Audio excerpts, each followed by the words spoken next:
limo ya usiepa yugo ine milimo ya wendo lazaro jalime waningi ma wani mwandu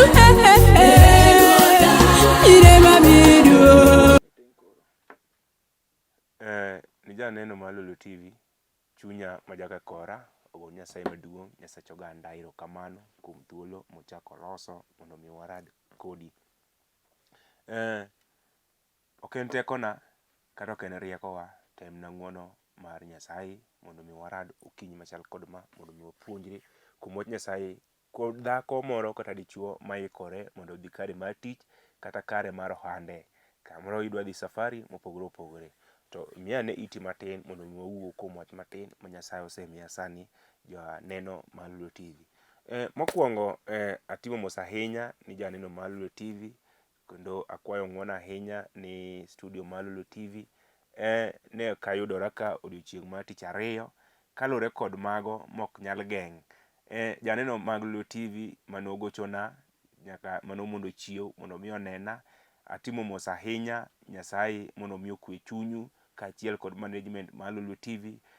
Nyasaye mondo mi obed jaka korwa, kaka wacho ni ne gin mok nyal geng' emomiyo ne kwanenore odiochieng' mar tich ariyo.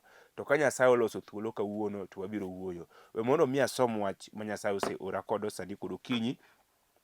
Buk madhi somo nitiere Zaburi 127 Zaburi 120 matindo 5 mawacho niya: dak e kind rach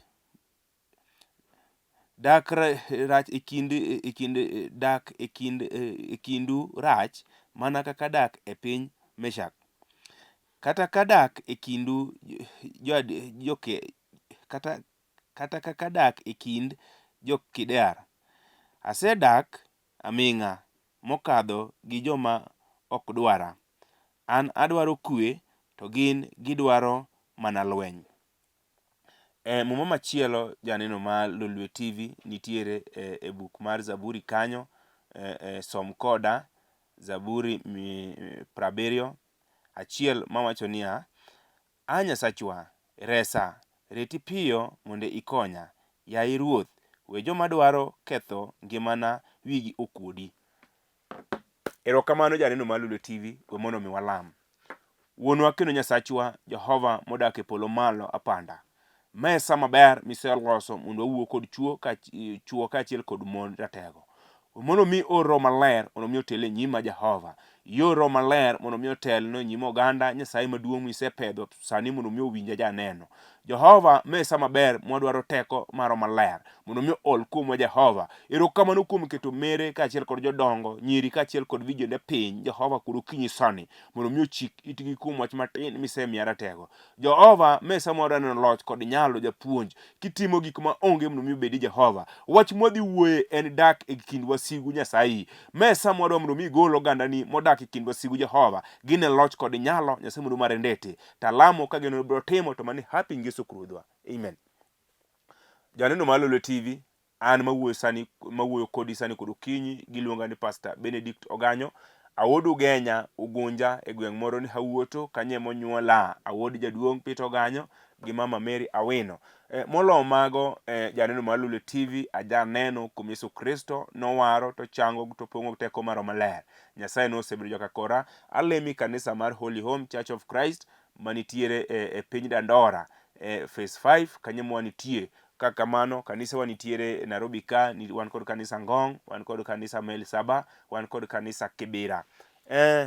Nyasaye majaka korwa oloso thuolo mondo mi warad kodi sani kuom wach ma Nyasaye osemiya sani kod okinyi. Wach ma adhi wuoye en dak e kind jok maricho. Muma masomo nitiere buk mar Zaburi 120 matindo 5. Daudi wuod Jesse ne owacho niya: adak e kind jok mok beyo kendo adak e kind jok mok dwana ber.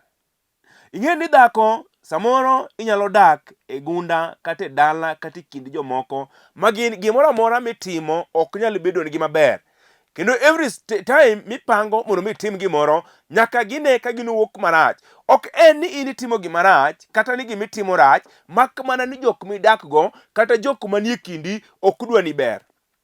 Daudi wacho ni an kadwaro kwe to gin gima gidwaro en lweny. Nyiso niya, gin wasiki modak kodi machiegni. Daudi wuod Jesse, jal mane jabolore ahinya e nyim Nyasaye. Ang'e ni isesomo mumbi kendo iseng'eyo story mag Daudi wuod Jesse. Daudi wacho ni adak e kind jok maricho. Dhako inyalo dak e kind jok maricho. Dichwo inyalo dak e kind wasigu. En wasigu makati pang mondo mitim gima ber. Adira kata gik mitimo nitie joma neno bachne adira dhako ni to temo. To mak mana ni jok midak go to ok nyal neno gik mabeyo mitimo. Ok nok ginyal neno to gineno, to mak mana ni wasigu modak kuomgi ema mondo ok ginyal neno gik mabeyo mitimo. Samoro in dhako ibedo piny. Chunyi gombo mondo mi ibed kod kwe e dier odi. Samoro kata dak ma udak en mana mondo mi in chunyi gombo mondo kwe obed e dakuno. To samoro dichuo mane yudo ok en dichuo ma chunye gombo kwe. En sa asaya gimoneno en lweny. En sa asaya gimoneno en koko. Idak e kind wasigu. Sama Daudi wuod Jesse nofwenyo noyo. Kata kadak kuom ng'wono. But jok moluwore to ok joma beyo. Osiepna inyalo dak e gweng' samoro to jok moluwore ok joma beyo. Inyalo diyo kata kambi mitiyo maber to nitie wasiki moko mok dwa ni ber. Sasa mitimo gimoro to nyaka winj ka ging'ur. Ok jogi ema ng'ur to wasigu modak igi ema ng'ur. Megi ma Daudi ma wuod Jesse nofwenyo. Nadier alwora madaki nitiere wasika. Kendo gimoro amora matimo ok nyal wuok nigi maber. Samra diera gima timo to ber ma jok moko moneno to puonjo diera. Ng'ani to gima timo to long'o. To mak mana ni jok moluori to ok nyal neno berne nikech samoro kama in tieno ema gomdo mi gigolie mondo mi gidonjie. Kata ka nyiri kambi osiepna inyalo tiyo maber, mudozi nyalo bedo mamor kod tich mitiyo. To mak mana ni nitiere jomoko e staff mutiyogo kanyo ma in gimoro amora mitimo to nyaka gigolie complain. Complain en wasigu modak igi. Samoro en chuny marach madwa mondo mi gigol complain mondo mi wuog kanyo mondo mi gidonjie. To nitie jal ma ka ng'ato fwenyo mowuoyo kodo miluongo no Muga Japaradiso. Mani luongo na mina ruodh ngima. Iwinya dhako kamibedi kominenano. Samoro nokendi kod dichuo ma upango dak maber kaka udwa mondo udagi. Tapoya nono samoro dakuno arus notimo ji nosherekea kata dhok noter dalau. Tapoya nono wasigu mag gombo mag dala. Samoro gi dala kama nonyuolie dichuo.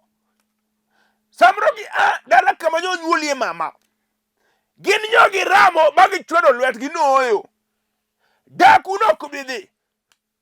Gimra mora mitimo nyaminwa kawuono nyaka obed marach ni dichuo. Kata gimitimo dichuo ok nyal bedo go mamor.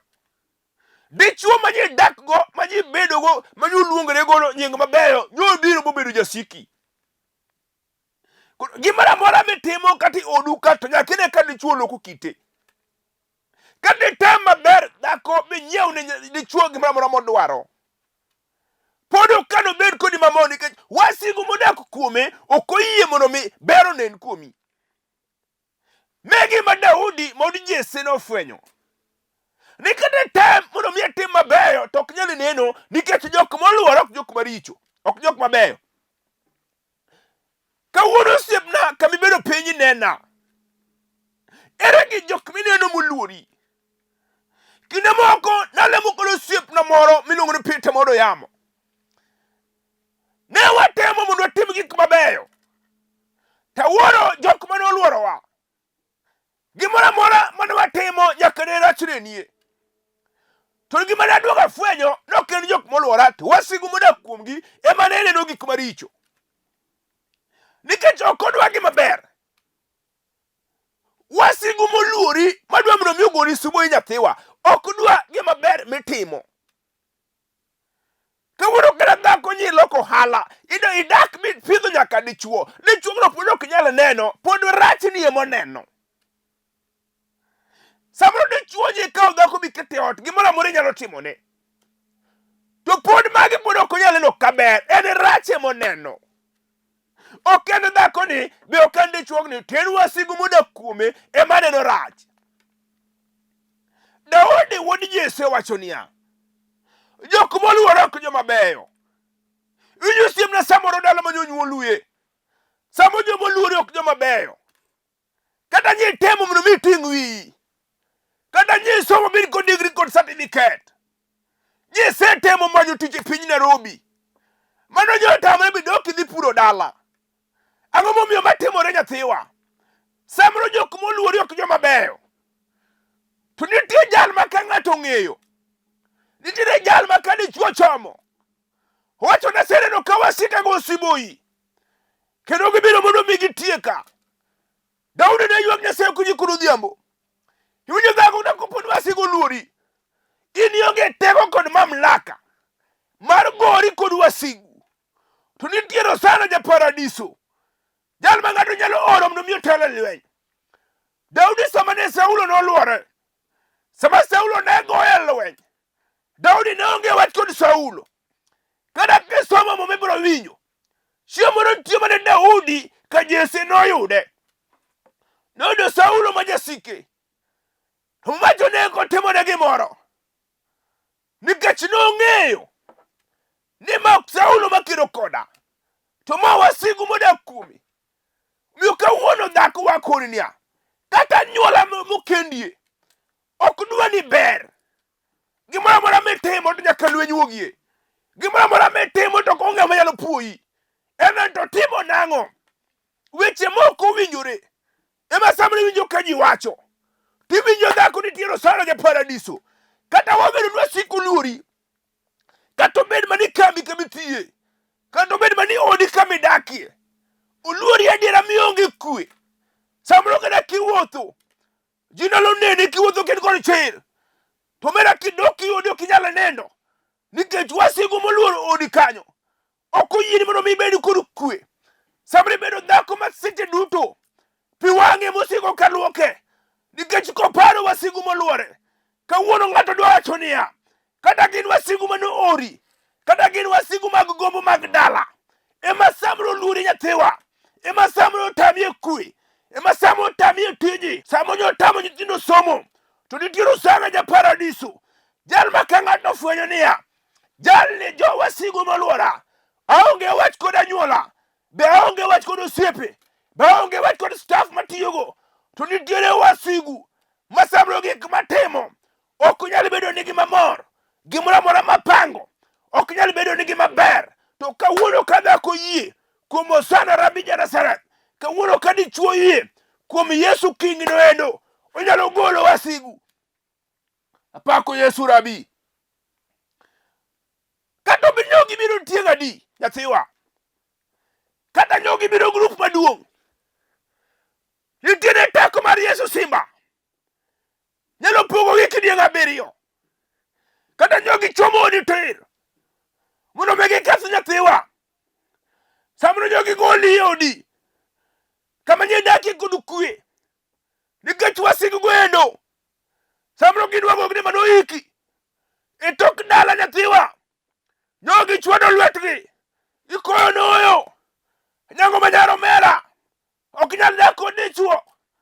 Gitamore. Sasa mitimo mabeyo. Usiko kadho ugwenyore. Yudu kama udakie. Koni mama kawuono niya. Ok en chuori midagono. Be winjo dichuo. Dhako midagono onge wach. To wasigu moluore. Emoko yiene mondo mi otim gik mabeyo. Magi ma Daudi wuod Jesse nofwenyo. Owacho noyo. Kata katem na tim gik mabeyo.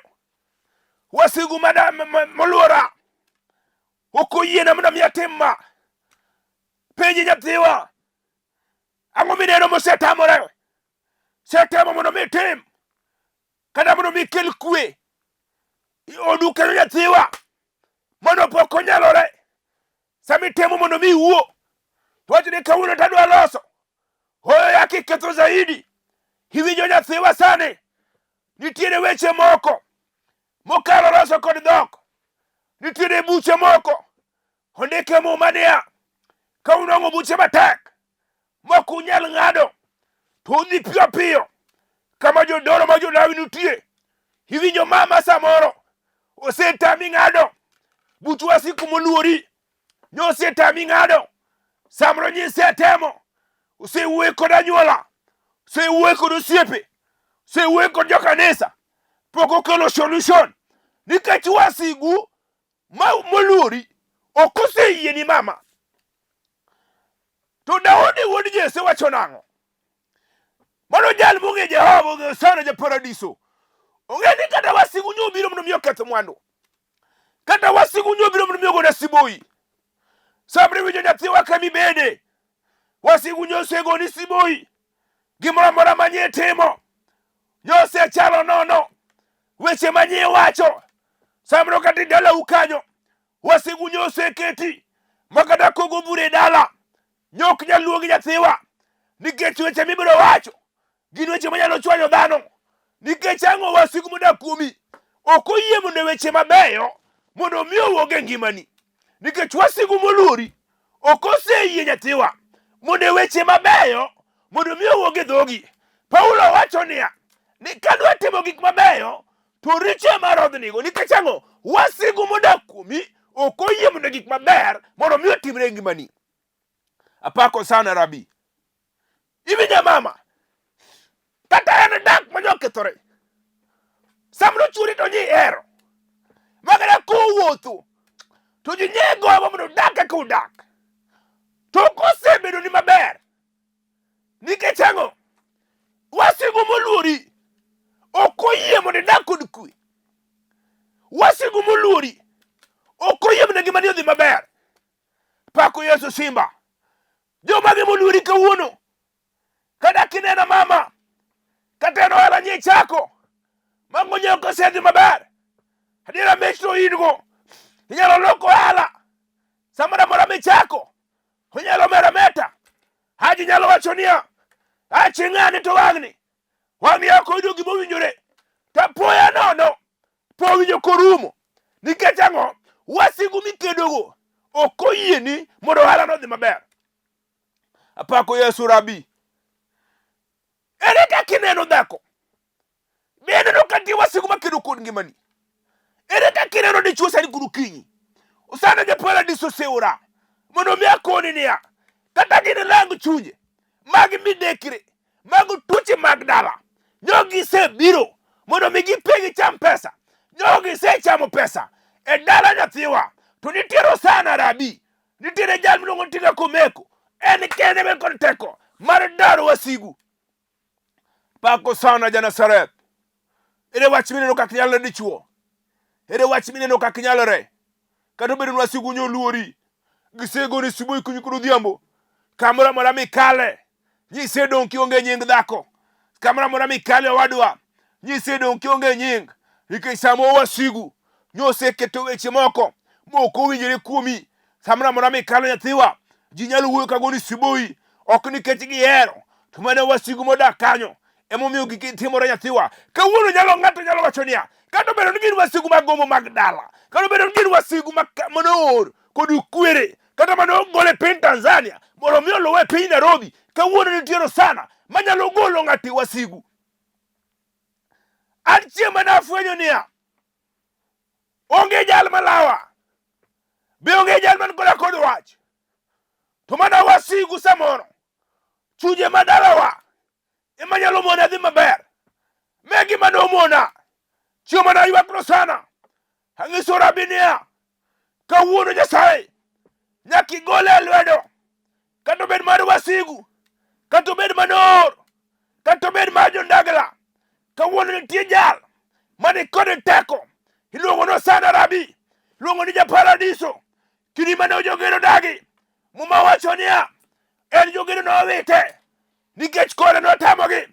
Kata kawuono obiro tamo kor wasigu ka ng'ato yie kuome. Muma wacho niya, ka ng'ato yie kuom Yesu jalo jawi manade kata kawuono kod okinyi iwinjo dhako kiyie kumo sana ang'o matek matamo rabi donge neno ka wasigu nyose ivamia hii donge neno ka wasigu nyose ketho mwandu donge neno ka wasigu nyose ketho giki donge neno ka wasigu nikech ang'o in emiseyie. Apako sana ele wach mineno mok nyalore ka ng'ato yie kuom Nyasaye wachore ka ng'ato yie kuom Nyasaye Ruoth Nyasaye nyalo weyo wasigu mondo mi odil kodi kapok iyie kumo sana. Iwinjo rabi nyathiwa, iwinjo mama kamibede in minene mawuoyo kodi donge neno ka wasigu nyosemiyo timo gik moko mok owinjore e odi kanyo donge neno ka wasigu nyosemiyo samoro in dhako malong'o nyisefundo mzigo. Iwinjo wasigu nyosegoli e odi donge iwinjo dichuo ka wasigu makedo kodi nyosemiringi odi samoro dak kamoro mamalayo wekie ok en kachechi to wasigu makedo kodi ema nyotamore. Kawuono ng'ato nyalo nono oten wasigu mane samo gin mane ji nothuro dala ka kutiyo nyogisea malo gichwalo lwetgi dichuo samo tije tiseyudo madongo iseyudo tije mag pesa tije wopoko konyi nyathiwa onge tich minyalo ndiki permanent kondiki mang'eny to dweche 6 wasigu nyoramo noyo ok odhi tiyo. Awuoro sana rabi jatasarat iwinjo dichuo sane kiyie kumo sana rabi iwinjo dichuo sane kiyie kuom simba dendi obed weche matek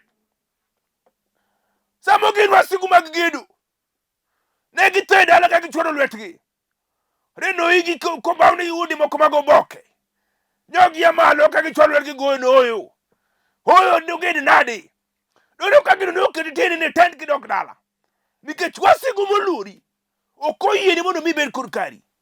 Wasigu moyiegni nyathiwa wasigu moluori owadwa ok oyieni mondo mi ged. To kawuono kiyie kuom Yesu nitiere sana Janasaret nyalo kodo wi wasigu ka ng'ato fwenyo niya adak e kind joma richo. Apako sana rabi iwinjo dak e kind joma rach. Ng'ato nyalo dak e gunda marach, ng'ato nyalo dak e anyuola marach, ng'ato nyalo tiyo kama rach nikech jok moluore kanyo ok gin jok madware ber.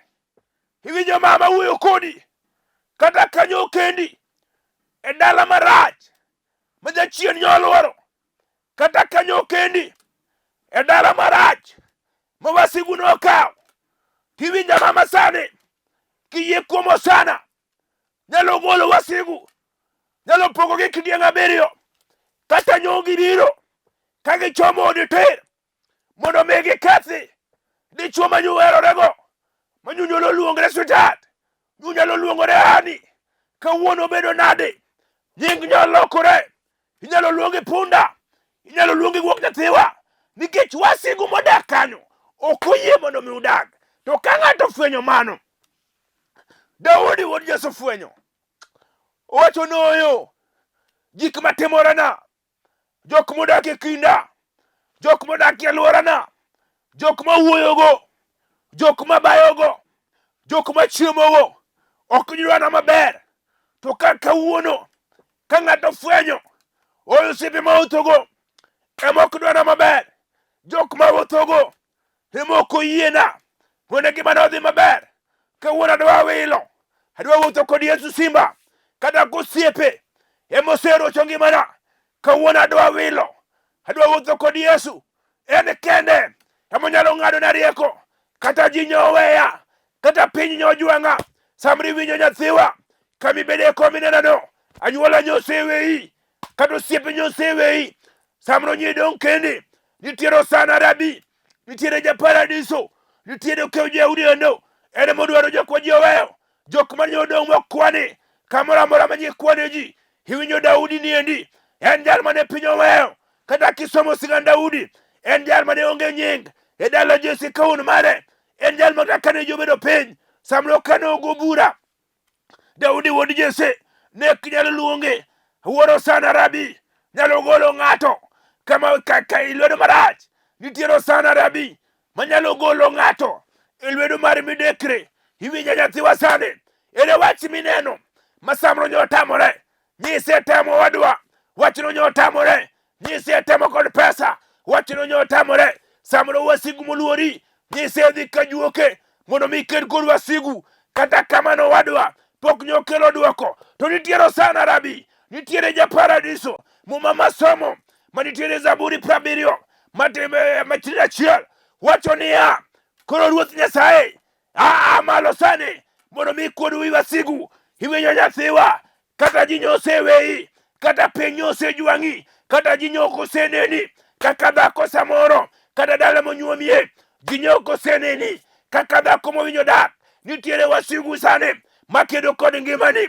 To Daudi to wacho niya, e muma mar Zaburi 70 matindo achiel, ni Ruoth Nyasaye koro malo mondo mi resa e lwedo marachni. Ruoth Nyasaye koro amalo mondo mi ng'is wasigu ni Nyasaye manitie. Iwinjo dhako sani, ere wach mineno? Daudi wacho Ruoth amalo mondo mi kod wi wasika. Iwinjo dhako sani, Ruoth Nyasaye nyalo amalo mondo mi okod wi wasiki. Kata jogi ketho dak, Ruoth Nyasaye nyalo duoko kendo. Kata ni tich ma jogi ketho, Ruoth Nyasaye nyalo duoko kendo. Daudi wacho niya, Jehova amalo mondo mi kod wi wasika. Kata sani ka ng'ato yie, Ruoth Nyasaye dwa kod wi wasigu. Kata kuyie sani, osana rabi dwa kod wi wasigu. Wadwa lamo kod ng'ato jal mawinjo niya, wasigu nyoluora. Kata kamano ka Ruoth osebiro, adwa mondo mi okod wigi. Kata sani ka piny oweya, adwa kod wi wasika. Ere ng'ato mawinjo nonego lam kod Jehova? Gaga chonge piny kinyalo mulo TV, mula mulo lam kod ja paradiso. Ere ng'ato mawinjo niya, piny oseloya nikech wasigu moluora ok dwa na ber. Bishop Lolwe mondo dongo, malo ratego, wadwa lamo Simba. Pastor Peter mondo chinga, malo jatelo, wadwa lamo Simba. Reverend Ayubo uko, ere jatenda, wadwa lamo Simba. Ere David mondo rende, Evans mondo nyakach, amalo wadwa lamo Simba. Awinjo ka dichuo moro osefwenyo wasigu, awinjo ka dhako moro osefwenyo wasigu. Malo sani mondo walam kod Jehova. Iwinjori Nyasaye maduong' mar ndete, iwinjori Jehova maduong' mar loch. Chuny osegoni erokamano. Nyasaye amalo ne dhako ni Jehova mosefwenyo niya, wasigu maricho ema nyoluore. Ne dichuogni mosefwenyo niya, wasigu maricho noluore ratego. Amalo sana mondo mi ked kod wasigu makedo kode, mondo mi oneni Nyasaye maduong' mar ndete. Nyasaye maduong' iumna studio mar Lolwe kaachiel kod management mar gi Nyasaye maduong'. Gin loch kod nyalo. Iumna jotenda, Apostle Peter maro chinga, Bishop Leno maro dongo, ium jo yalo te magoli ium Jehova. Ium David Orende, ium Charles Jumor Kabonyo, ium Okaya Nyasaye, ium Evans Nyasaye. Gin loch kod nyalo. Ium na secretary David Oyowe kaachiel kod jakom mar Badandora David Orende. Gin loch kod nyalo. Ium Athuso Waga kaachiel kod Paul Kan Kibira kaachiel kod Liam Muteng. Gin nyalo japuonj kibiro nyaka korgi. Ium na dhako Josephine Manyara Sumbi marwaka kabiro studio ka. One loch kod nyalo. Alamu ka gin biro timo to mane happy Yesu Kristo. Erokamano janeno mar Lolwe TV. Nyasaye mondo mi ogwedhi ahinya kuom kawo thuoloni mondo mi chik iti ni gima wacho. An mana wuoyo kodi giluonga Pastor Benedict Oganyo, od Ugenya kamoro ne Ugunja, onyuola e dala jaduong' Peter Oganyo kaachiel kod mama Mary Aweno e gweng' mar Hawuoto kanyo. Nyasaye mondo mi obed jaka koru, Nyasaye mondo mi umwa, umna omera Sebastian Mumbo kanitiere katwekra but Pentagon kanyo ka japas mudao kanyo. Nyasaye mondo mi umenyo mera wane loch kod ng'wono ma Nyasaye. Umna members te mag Holy Home kuonde duto magnitie, molo to umna minwa Josephine Mayo kanitiere piny Onanda, mano min ja ote marwa. Nyasaye mondo mi ogwedhi ahinya minwa kaachiel kod Nyaimbo. Nyasaye mondo mi umu kaachiel kod nyandu wuod nyangweso wan loch kod nyalo ka Nyasaye no bedo jaka korwa. Nyasaye mondo mi umnanyo osiepna mano chiew saa 11:30 karita mondo mi ne Lolwe mano James Okoth mano wuod Ndhiwa kandre ruta ng'ando kanyo. Nyasaye mondo umya mosna jayalo wuod Ndego wane ng'wono koloch mar Nyasaye. Nyasaye mondo mi umna ahinya studio mar Lolwe wane loch ka Nyasaye obedo jaka koru moloyo umno osiepna Matthews Owaga, William Oteng, Paul Ogola kaachiel kod George Maudu Yoma molo to umne anya jakoma madandora mano wuoy matiyo matek kabisa iluongo ni Shadrack Otieno wan loch kod ng'wono mar Nyasaye. David Orende kaachiel gi jaode Dadawini mano jal makonya tich e kanisa madandora wan loch kod ng'wono ka Nyasaye mondo obedo jaka korwa moloyo osiepna kabisa ma Nyasaye mondo mi umya ahinya Peter Yamo kanitiere piny Kibira kaachiel kod Daniel Abich mago osiepna kabisa manwa tiyo go tich Nyasaye. Nyasaye mondo mi umu wane loch kod ng'wono mar Nyasaye. Namba na nitiere ka oringo kanyo we mondo mi asomni 0711 79 50 46. Namba na machielo en 0735 43 67 66. Mano namba na gona janeno mar Lolwe TV ka in kod wach abro konyi lam Nyasaye. In mine nade mawuoyo kodi mondo igona namba no. Awacho ni kanisa wanitiere Dandora phase 5 Joy Villa stage. Wan kod kanisa Kibira but Kamkunji ground, wan kod kanisa Ngong motel ni kod Charles wuod Kabonyo, wan kod kanisa Melsaba motel ni kod Okaya mano wuod Gemiala. Wan loch ka Nyasaye obedo jaka korwa. Nyasaye mondo mi umna ahinya dhako Josephine Sumbi Nyarasumbi marwa Kananga Kabiri studio wan loch kod ng'wono mar Nyasaye. Kaka kamano Nyasaye mokoloso thuolo wan rado odiochieng' mar tich ariyo. Shalom. Osiepa yu